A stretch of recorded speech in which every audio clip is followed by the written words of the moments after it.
Hi everyone and welcome back to the YouTube collaboration. Today I'm making this star effect card and it was earlier in the week and people wanted a video, so here it is. Start with two pieces of 6x6 paper. One's a patterned piece and the other one is a piece of card, plain coloured card, and I've cut them down to 5 to 5.5. Now you can do 5 by 6 inches, which is fine, but it just makes a slightly bigger star, and the 5 by 6 didn't fit into the square envelopes that I had, so I decided just to go a bit smaller this time. So I've cut them down, then I'm going to fold them both in half, and then with the patterned piece I'm going to cut from there to there, there to there, and then down the centre, so that you have 4 triangles out of the pattern piece, and then the plain card just from corner to corner from that centre piece like that.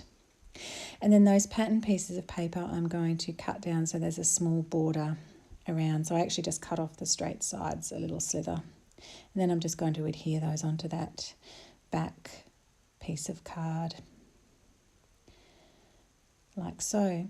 And then that forms the back part of the star and enables it to stand up.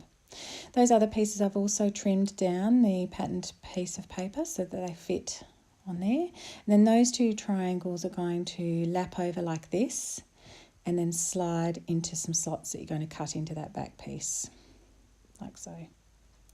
So I've just adhered those 2 together, and I'm just going to cut a little slit down into that triangle just so that the front piece can slide in. So I've just gone up the angle of the triangle a couple of inches and then cut down maybe 3/4 of an inch or something like that. And that's where it slides in. So the card can lay flat in a square envelope for posting like so, and then the recipient, when they get it, they just have to pull those 2 bits forward and stand it up. And you can write some brief instructions on the back if you want to. Now I'm colouring in with my Copics, and I'm not going to show all of my colouring today.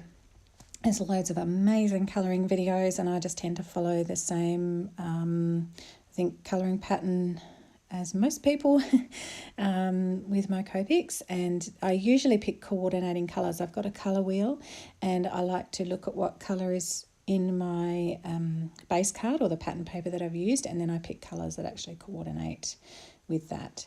And I've used the Baked for Love stamp set and also the Fairy Friends stamp set to make my card today because the theme was sweet, or I think it was dessert or sweet this month. Then I'm just going to start adhering on my little pieces, and every now and again I would stand it up to make sure it looked good from a standing perspective as well, and just check that everything's going to slide okay and move okay. And then I just wanted some little extra pieces on the background and at the back, so I just punched out some little hearts. I'm just going to stick those on. Now for the sentiment, I just decided on that, have a sweet birthday. I've just trimmed that down, stamped it in VersaFine ink, and just stamped it and adhered that on. So that's the card. I hope you enjoyed it. I'm just going to finish it off with a little bit of Kinder Glitz. I have a Wink of Stella pen, but I sort of felt it needed a little bit more sparkle on there, so I just used my Kinder Glitz, which I think everybody's got that in their stash. I've had it for years.